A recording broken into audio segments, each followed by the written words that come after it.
Hello again, and welcome to Cosmic Soul Alignment, the show that explores the mysteries beyond the physical world, the unseen forces that shape our lives, our healing, and our evolution.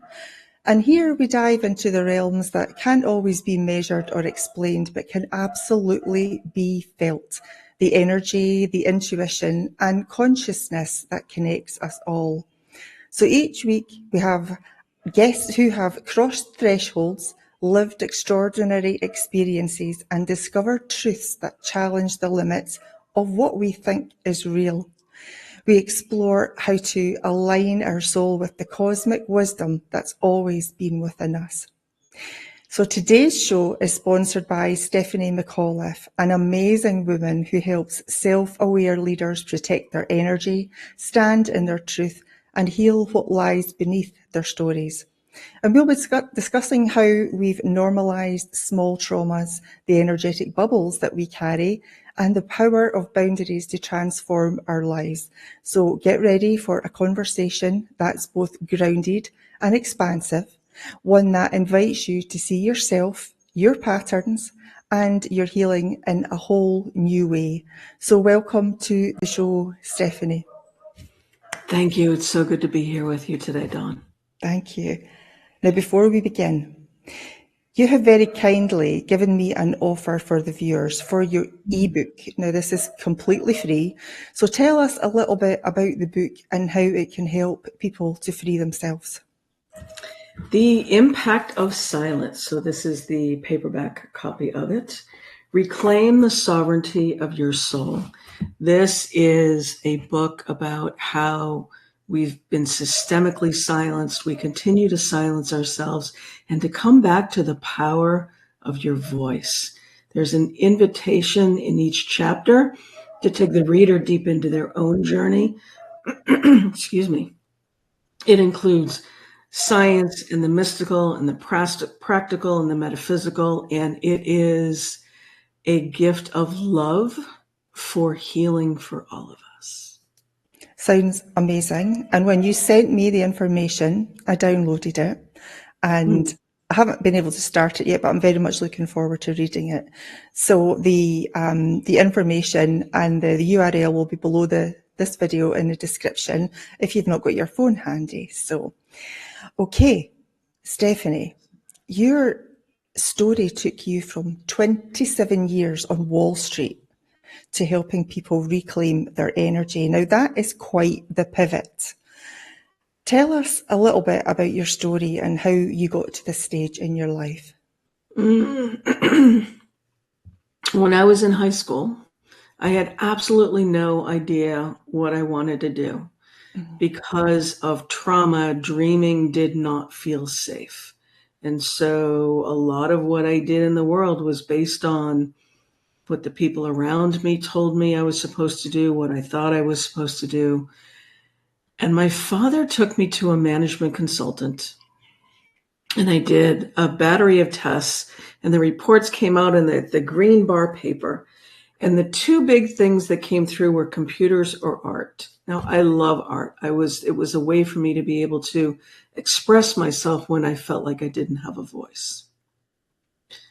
And I didn't want to be a starving artist. Mm-hmm.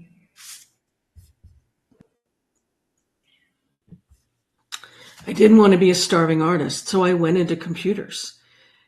And I started out as a COBOL programmer and worked in very large financial firms and commodities exchanges and insurance companies, and up through project and program management.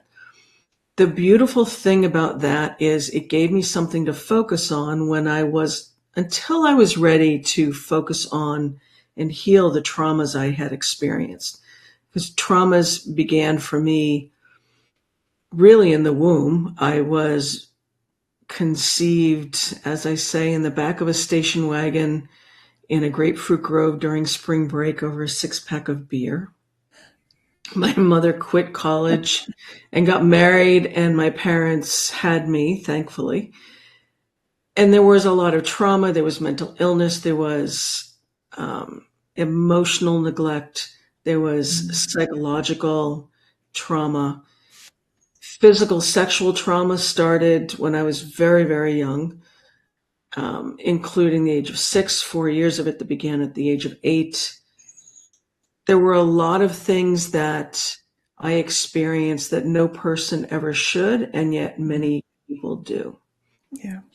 So when Wall Street ended, a year after the end of my marriage, and all of a sudden I was sitting on my couch saying, what do I want to be when I grow up? I went deeper into energy healing, which is something that I was doing when I was very, very young, yet through trauma lost the connection to that.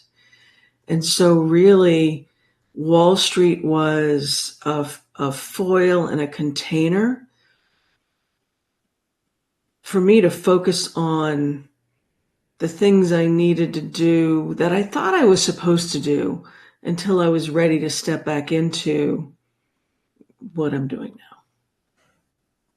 now. Interesting. That is some story. Yeah. And talking of stories, you say there's no story that can't be healed. So was there a moment in your own story then that you doubted that? And what helped you to believe it again?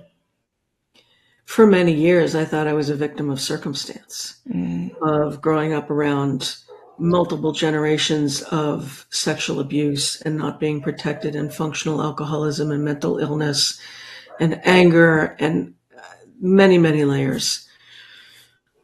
And when my second husband was in the throes of his alcoholism, I went deep into Al-Anon, which is for families of alcoholics. Now, I had been in Al-Anon before. I had been to therapy. We got divorced. It really began me feeling safe to explore, like, what are some of these deeper layers to this? In New Jersey, where I was living at the time, they have something called JalCon, which is a 1 day of meetings between AA and Al-Anon, which I went to. And I went to an AA meeting because I had never been to one. And a man sat in the room and told the story of how his father had forced him to do heroin together when this man was a teenager, which is a horrible story. I led the next meeting for adult children of alcoholics, and he came in and told the exact same story. And when we were done with the meeting, it was like a light bulb went off of, I saw how stuck people were in their stories. And I didn't want to be that way. It was like Al-Anon had given me a box to sit in where I felt safe to explore and create the labels and go into the deeper layers. But I was done telling the story of, I'm a victim of this. This was my experience. I was going to have to live with the energies of it for the rest of my life. And that was when I really stepped more deeply into energy healing. Because I didn't want to be in that space. That had been like a safe nest for me, but it was time to leave the nest and fly out into what became parts unknown. Yeah. About when you were a child and all this was happening, all this was going on, was there somebody that you turned to, somebody that you could talk to about what was going on and get some help? Not really. And there were, so my parents divorced when I was 5. My mother remarried. We moved. All of a sudden, I was in a house with 3 older stepbrothers, 2 younger brothers, stacks of Playboy and Penthouse magazines in the basement, and my mother in a new marriage, which a man that she loved. Not long after we moved there, my stepbrother started to sexually abuse me. And it came to a point where I finally said something to a neighborhood friend, and there was a big drama of, don't go near him. And yet we were still living in the same house, and it stopped for about 2 weeks and then continued. So the adults and my stepbrothers knew what was happening. So there was no one in my home to talk to about it. Thankfully, for 2 summers, I went to Connecticut to live with my grandmother. Everybody knew what was happening, and yet there wasn't a willingness to create a more permanent separation between me and my stepbrother. So no, it was, everything became internalized. I remember the first time it was discovered after it had been happening for 2 years, and then it started back up again. All of a sudden I had chronic sore throats. I had a lot of stomach issues. My digestion was all kerfuffled. And I just remember getting course upon course of at the time it was penicillin, now it would be antibiotics, to try to take care of my sore throats. And yet a pill will never heal the energy that we've internalized. No, absolutely. So why is it then, why do you think that, victims of this type of abuse they're not heard, they're not seen, they're not defended? I think part of it is the people raising us, it may have happened to them. They may not have felt defended. They may still be dealing with their own wounds. And to take care of the people in our care, it's bringing up their own things that they have not healed. And sometimes it also means sacrifice. Would my mother have had to get divorced in order to protect me? And some people are not willing to give up what they've finally gotten for themselves in order to protect the people that are around them. I think we also come from generations where there was a lot of children should be seen and not heard. Children were created in order to continue the family line. And yet children didn't have a lot of agency. So it was one of, you just sucked it up. You swallowed the bubbles of energy. You pretended that things were okay. And yet I know there were a lot of parts of me that disassociated and splintered off.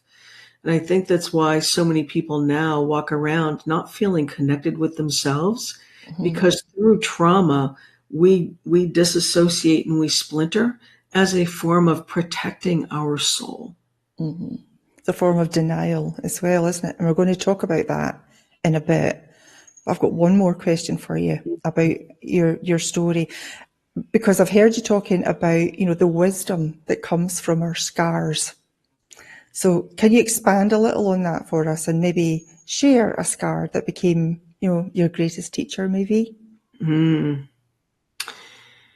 So the scar I'm going to talk about is my 17-inch scar from my mastectomy, which was 3 years ago today. There's so much healing that can happen when we actually look at our stories.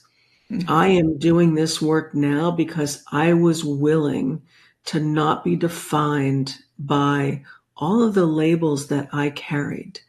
So when we speak from the wisdom of our scars, we're no longer in victim mode, where I can speak about things from a place of neutrality, and I'm not giving away my energy and my power to a person, to a situation, to a thing anymore. I'm standing grounded in myself, and there's nothing comparable to being in this energy. So it's not easy to go through the healing process, because we do need to look at also that we are the common denominator. And there are things that I know I did, I'm not necessarily proud of. I also know that I was reacting out of the pain that I didn't know how to process at the time. Through the healing journey, the exact right teachers appeared for me so that I can now sit in this place that is amazing. Yeah. I'm just trying to think about some of the scars I've gone through. I think there's probably many of them, and obviously not for today, but I totally understand what you're talking about. You're like emotional side of things, not just the physical, but it affects us emotionally as well. And I think half the time we just want to, we almost, take action to be in denial of something that we don't want to admit is happening to us. We do. We're actually taught, and that's part of the impact of silence. We are taught to bypass our emotions. It's not that big a deal. And some of it is generational. For people who grew up or were raised around the Depression and then McCarthyism and World War II, I'm kind of going out of order. Each generation has seen its own way of silencing their emotions to make it through life and to survive. And I think we're especially being called now in this time to heal these things so we can co-create a different world, a world that we want to see rather than a world that we've been surviving in. So yes, there are a lot of emotional wounds and scars in addition to the ones that we can see, that we have the free will to be able to heal them now and to create something pretty magical for ourselves. Mm-hmm. And the vast majority of, the traits and the vibrations that we have right now don't belong to us. We've Absolutely. inherited the whole ancestral side. And I often mention it. Did you realize that by the time you go back to your ninth set of great grandparents, you have all the traits and the vibrations of over 2,000 lifetimes? That just blows your mind. 2000, I think it's about 2023, I think. It was Oh my goodness. just going back 9 sets of great grandparents. Amazing. I know the Native Americans say that when you heal, you're actually healing 7 generations back and 7 generations forward. Because when we heal, we're also clearing the space, first of all, for the generations that have passed, for them to be clear in their next iteration here on this earth. And we're also clearing the energies for those who are to come before us or who are already in our purview. So it really is, I talk a lot about our spider web of energies, and it really is a spider web. I hadn't heard the 2023. That's actually pretty cool. Mm-hmm. So healing yourself is the first step, isn't it? Because when you heal yourself, you heal others. You have a ripple effect on everyone else, aka the collective consciousness. So everything is a positive influence on it. Yeah. Yeah, it really is, because it emanates out from us. Sometimes we don't have to say or do anything differently other than be. Yes, that is a good point. Yeah. Okay, let's talk a little bit about what you call small t trauma. So can you explain what that means and why you say it's often dismissed or normalized? So the big T traumas are the car accidents, the divorces. There's actually something called the adverse childhood experiences, and there are quizzes online. It was a study done by the CDC in Kaiser Permanente back in the mid-90s, and they interviewed 17,000 HMO clients. And so they looked more at the big T traumas of mental illness, physical illness, divorce, somebody being incarcerated, death. So there are 10 of them, and it's widely available if someone wants to search online. I have 7 of them.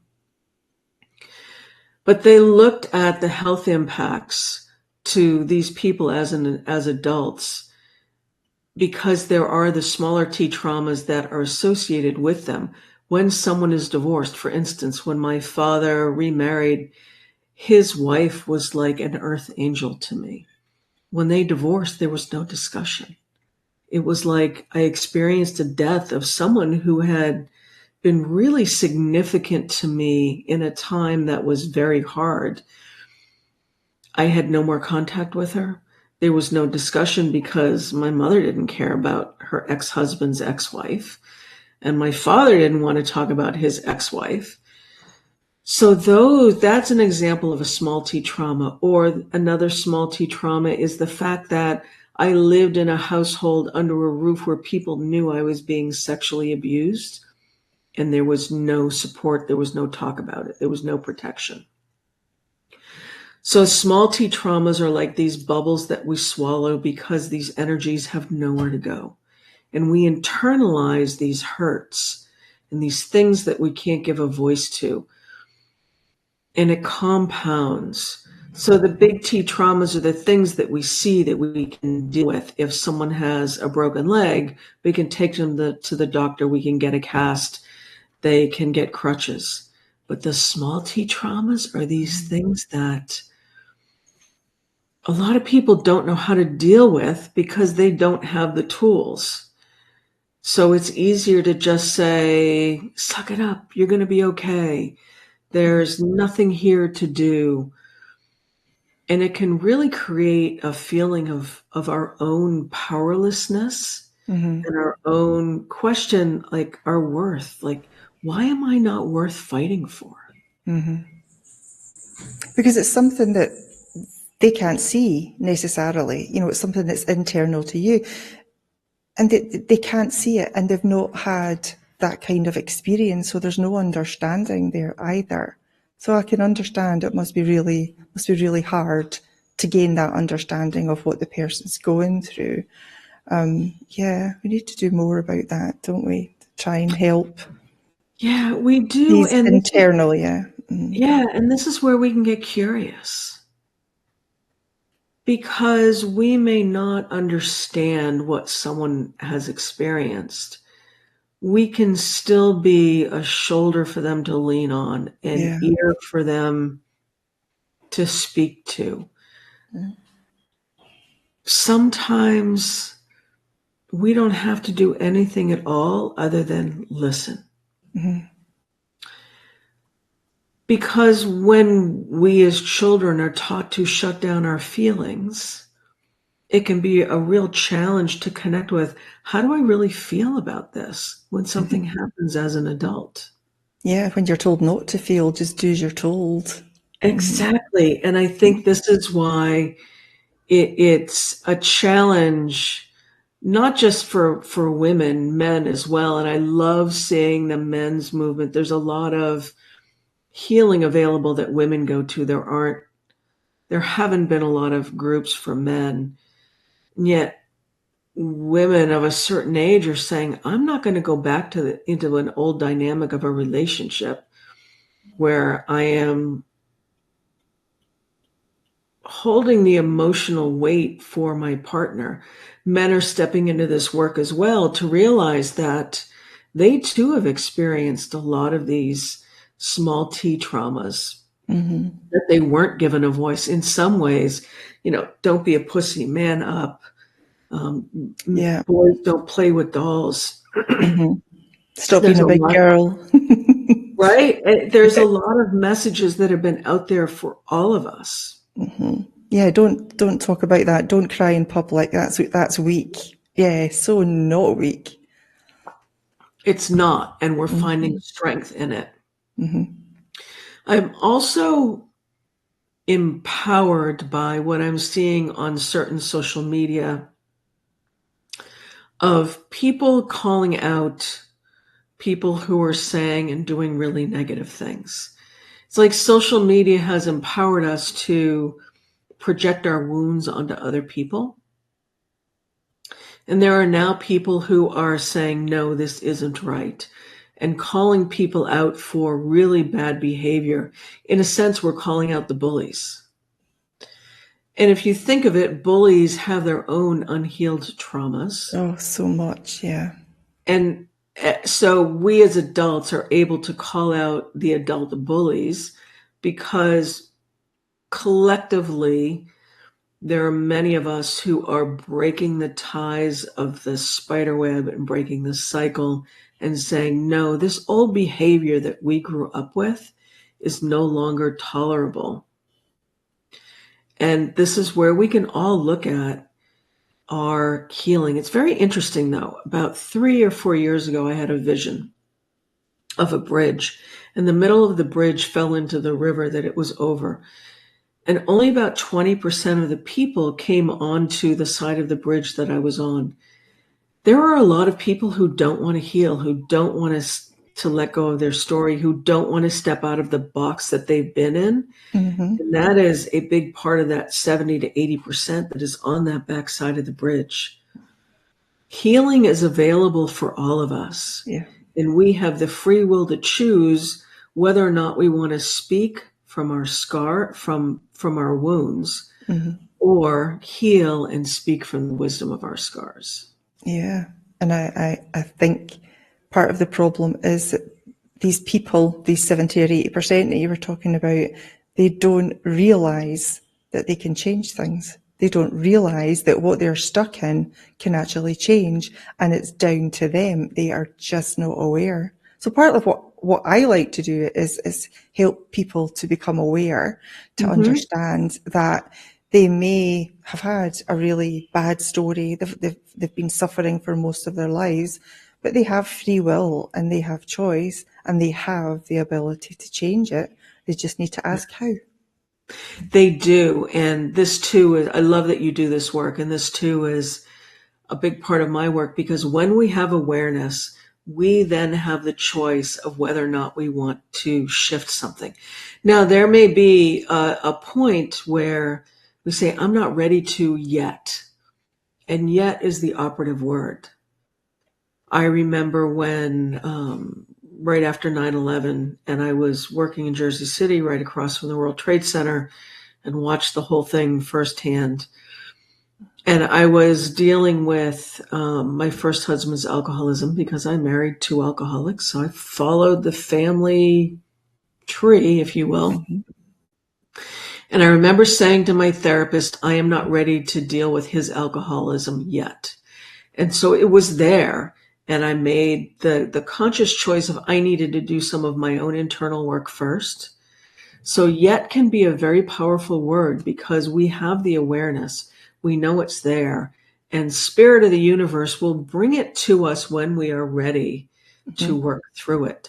So we don't have to push. We don't have to come into our own life with our own universal 2x4. Spirit will do that for us when we're ready. But you're also, by saying the word yet, is almost an acknowledgement of, okay, there's been a seed planted. I don't know that I want to understand it right now, but it's still there and I can go back and get it whenever I like. And then it just starts to grow and grow and grow until all of a sudden you think, okay, now I'm ready. I want to do this. Yes. And we get to look at what kind of seed are we planting, because we're not planting weeds. We're actually planting, is this a peony? Is it an elm tree? Is it a willow tree? Is it, a rose bush? It's like, what kind of seed do you want to plant? And it may be healing comes when you pick the first peony, or whatever analogy that you want to use, when the leaves start to fall from the tree, of which fall is a time of clearing. And we are in Scorpio season, so it's time to go deep in the energies of this. And this is what my book, The Impact of Silence, is as well. It is an invitation, and it can give you awareness of the things that you haven't seen yet. And then you get to choose, which part do I want to dive into? Another thing that I wanted to point out about the book as well is each section is like an oracle. So you can say, I want to go to page 92. And in the ebook version, even go to whatever section it is. And that is the section you were meant to read today. Yeah. Okay. All right. We're going to take a quick break, but I want you to hang on. And Stephanie actually has a fun fact, and we're going to talk about that when we get back. So don't go anywhere. Stay with us. We'll be right back.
Welcome back to Cosmic Soul Alignment, and I'm here this week with Stephanie McAuliffe.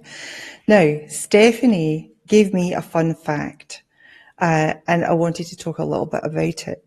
She says that spirit speaks to her through song. So please tell us about that, Stephanie. I will have a song playing through my head, and this is where I get curious of where it comes from and the message that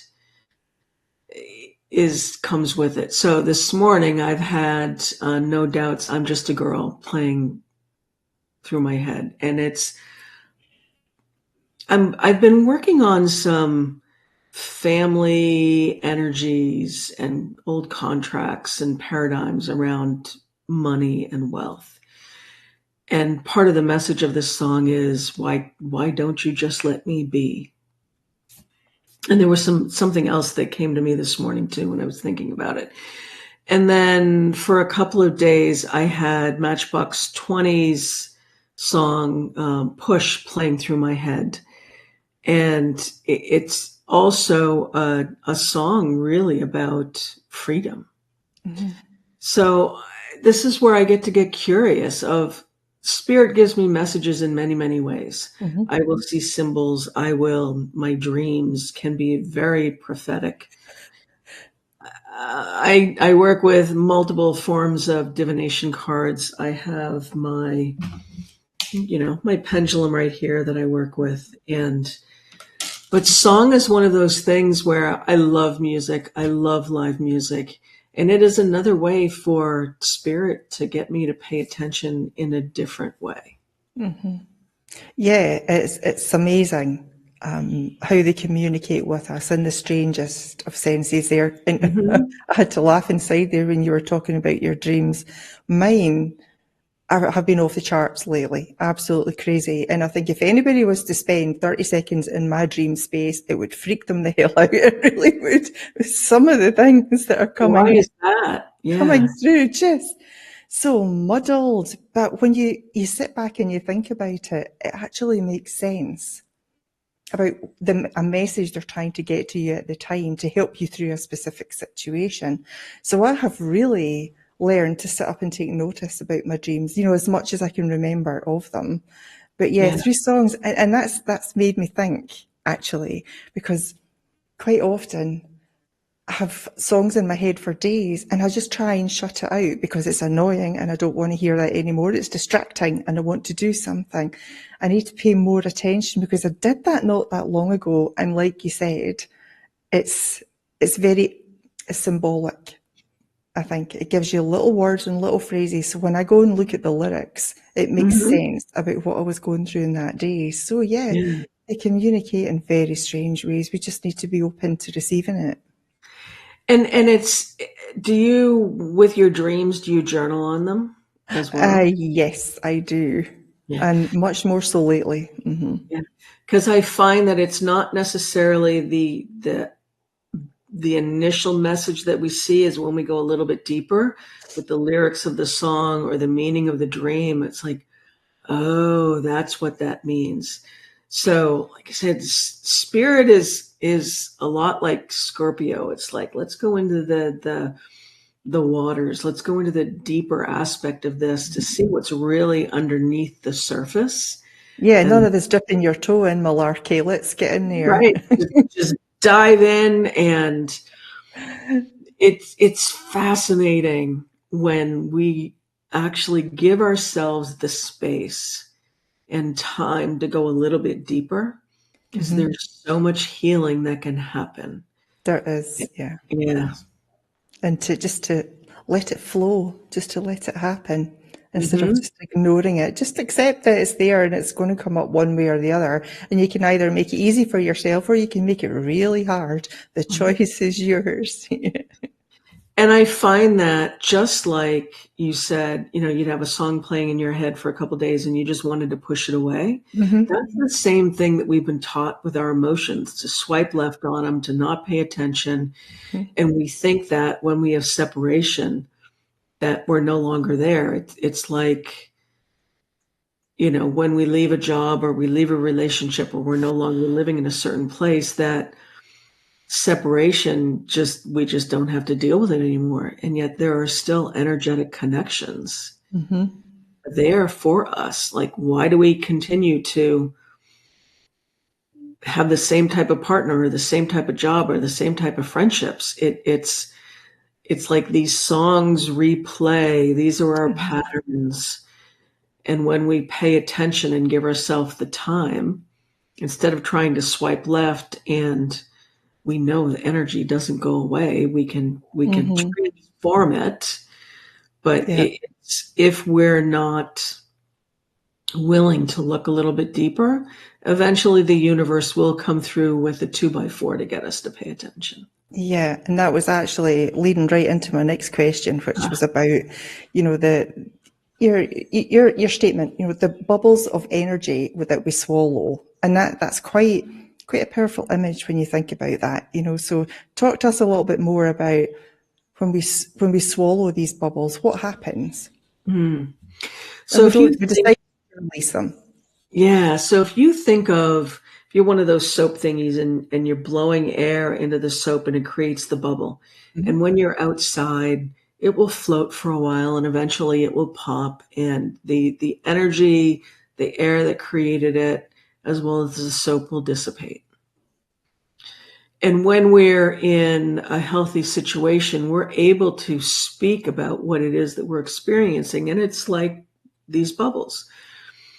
When we don't feel like we have a voice, when we're not able to express what it is that we're feeling or thinking or experiencing, it's as if we are breathing in and we are creating that bubble.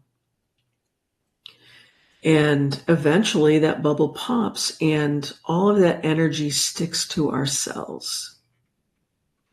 There's a lot of science out there, both more modern and centuries old, that show the emotional connection between our meridians and our organs and where different energies are stored within the body. I mean, there's something to having bladder issues and being literally pissed off. There's a little anger. Oh, yeah. So there's a lot that is there that when we make the connection to, and I even think of all of the sore throats I had in 4th and 5th grade. All of those bubbles that I had to swallow. I wasn't protected. I had been threatened with my life if I told anyone what was happening. I was silenced. Yeah. And so that energy, those thoughts, those feelings had nowhere to go but within. So those are the bubbles that we swallow. I think that's exactly why we have so much disease now. And what that ACEs study did is they looked at, if you had 4 or more adverse childhood experiences, you were more likely to have high blood pressure, heart disease, go into substance abuse yourself, be partnered with unhealthy people, and potentially even early death. So there is a direct connection to the bubbles that we swallow and the diseases and the illnesses we experience as adults. So have you found that these bubbles of energy then they influence the choices that you make or the people that you attract into your life? Absolutely. And I look at, so when I was experiencing breast cancer a number of years ago, there was a time where there was a tarot card that I was pulling in a deck that I work with, and it's the 8 of Swords, but it showed the octopus, and each of its tentacles were wrapped around a different sword that was, stuck in the sand down at the bottom of the ocean. And I connected my breast, I don't want to say my breast cancer because I didn't own it, the cancer in my body, with 8 different things that I had experienced and swords I was holding on to, including the sexual abuse and the energies on Wall Street. And I won't go into all 8 of them. When we get curious, we can see that the connections with our experiences, and how they manifest in our body. Okay. Very deep, Stephanie, very deep. Yeah, it is. And this is where we get to be our own personal archaeologist and look at, so I'm still on medication for high blood pressure. I may be for the rest of my life, and I'm okay with that. And yet high blood pressure a lot of times is connected with fight, flight, and freeze. And the things that we experience, the terror, the small t traumas that we weren't able to give a voice to, manifest in our body just being on heightened alert all the time. Yeah. And that is high blood pressure. Stress. Too high cortisol levels. Yeah, absolutely. Yeah. You talked a little bit earlier about, people having their own unresolved issues. So triggers really are unresolved issues, waiting to be healed. Can you give us a real life example of how one of your own triggers, became a gift to you?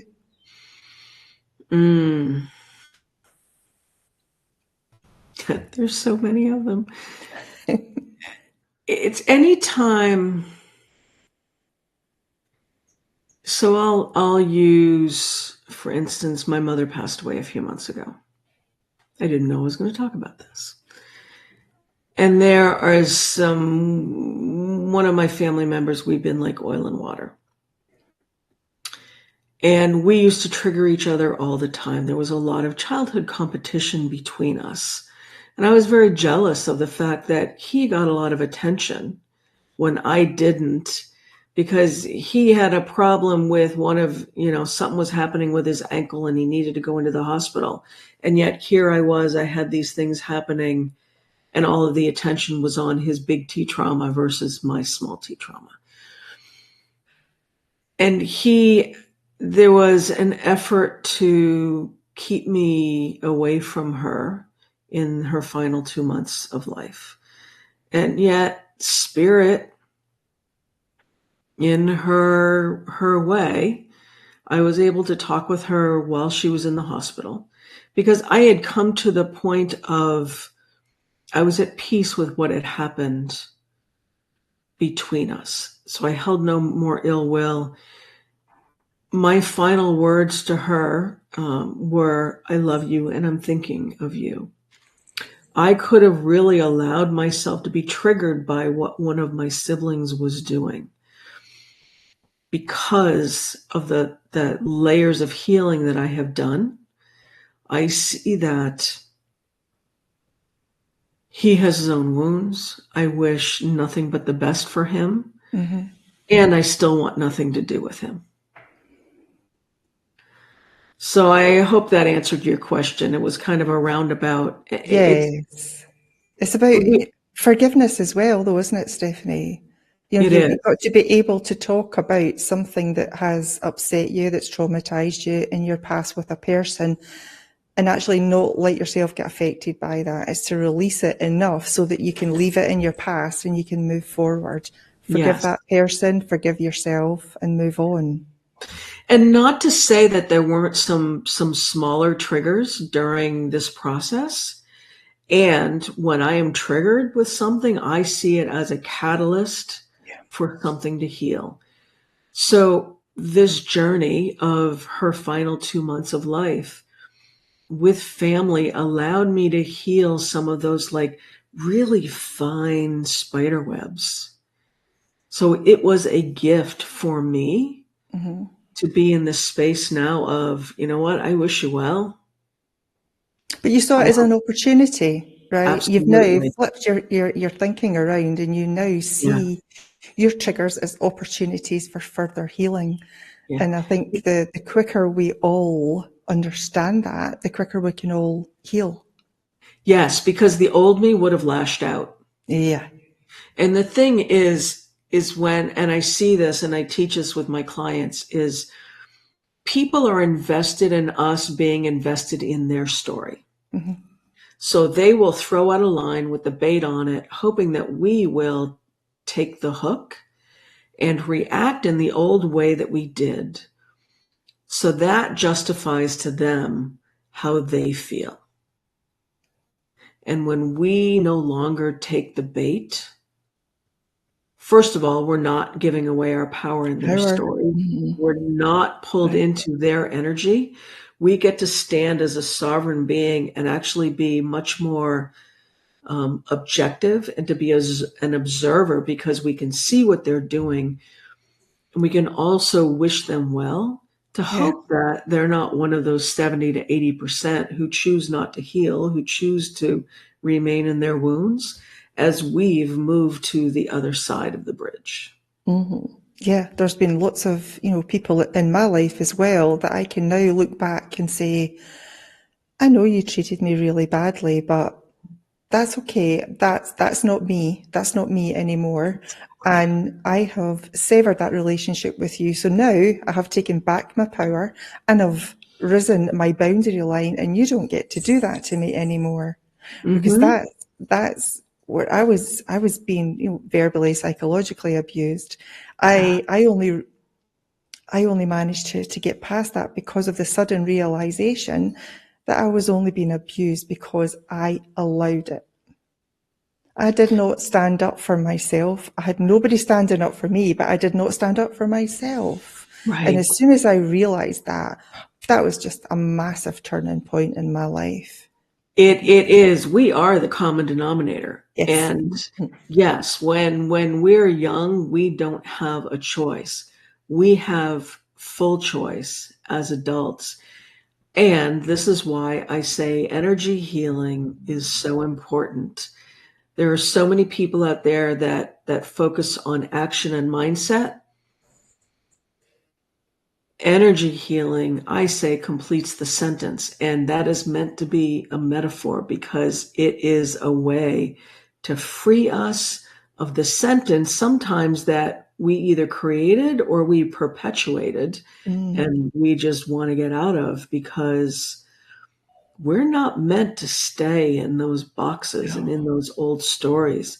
So this is why that day in New Jersey, that GelCon meeting, stepped me further into my own energy healing, because it was like this light bulb moment, just like yours as well, of I don't want to carry this bag of rocks anymore. I don't want to carry the weight.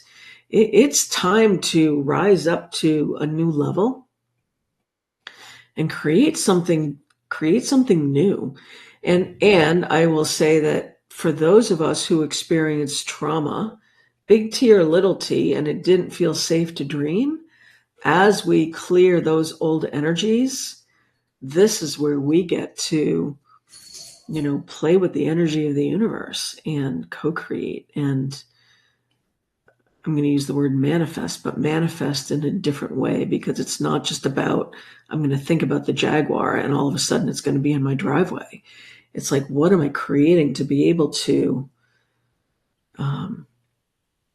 really create the life that is defined by me, not by the rules and the vestiges that I grew up around. Mm-hmm. Okay. Leading me into my last question, because we've only got a couple of minutes left. So if someone then is feeling really overwhelmed by, the sheer number of bubbles they've swallowed, right? Where do they start? I mean, where can they find that pin for the bubble?